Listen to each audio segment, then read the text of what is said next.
recognize through time, and therefore it should be more obvious to us, intuitively speaking, that human beings tend towards the adoption of an absolute standard as opposed to the adoption of standards that are relative in nature. So once you recognize the first premise, that human beings have a tendency to recognize an absolute standard, the second premise should push you towards the recognition that there has to be, therefore, an absolute standard. And the only absolute standard that a person can recognize is the greatest conceivable being. Because without that, it relativizes morality. And that goes against the first premise, which is that human beings, through time, recognize that absolute standards are required in order to live in harmony. And for me, I personally find that a very powerful and persuasive argument against the idea of atheism, and more towards the possibility of the existence of God. I don't know. I think it's just a bit of a leap to just go from wanting to a society where everybody gets along together to suddenly have an ultimate creator. That's why I'm speaking. You're right. That's why I'm speaking in probabilistic ways.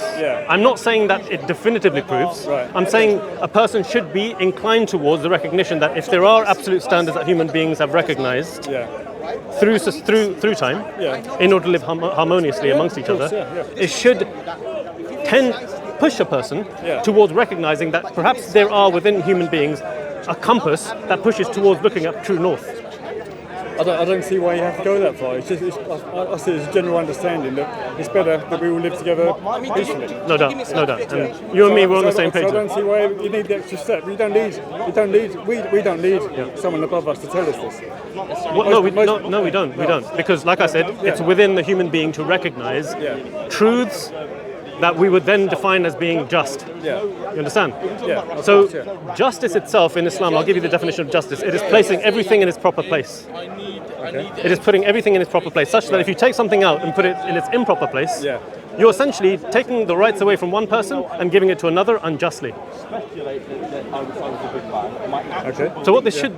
So again, I'm hoping you see where I'm going with this, right? So I'm pushing now towards the initial premise, which was that human beings have a tendency of recognizing a standard that is more towards absolutism than relativism. And that absolutism can only lead a person to, or should lead a person more towards the possibility for the existence of an absolute being, as opposed to trillions and trillions of beings that essentially use a relative standard. I don't know.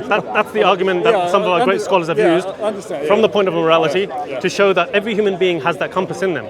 And that compass cannot just simply be explained away through random chance. The fact that human beings collectively, right throughout society, whether you talk about the so-called barbaric tribes within the indigenous forests of the Amazon from yonky years ago, or whether you talk about the advanced civilizations that will exist in the future, we all share a recognition of justice, and that is putting everything in its proper place. That's the argument for morality. That's what I was trying to get across to that individual there. So it's good, to have these discussions, to find common grounds. It's a fair argument. Have you heard that argument before, by any chance? No, I haven't. Food for thought? I think you explained it pretty well.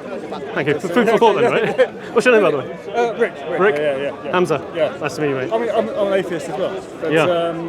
But that's a massive leap to go from this, like I said before, this common belief that we should all get along together.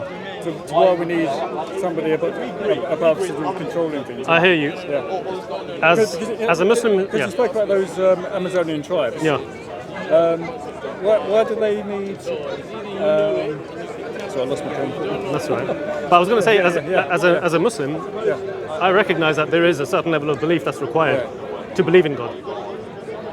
I do recognize that there is a certain level of belief, but the foundations for recognizing that it is more feasible that a universe as seemingly complicated as this, the teleological argument going towards recognizing that a universe that's so sophisticated that progresses from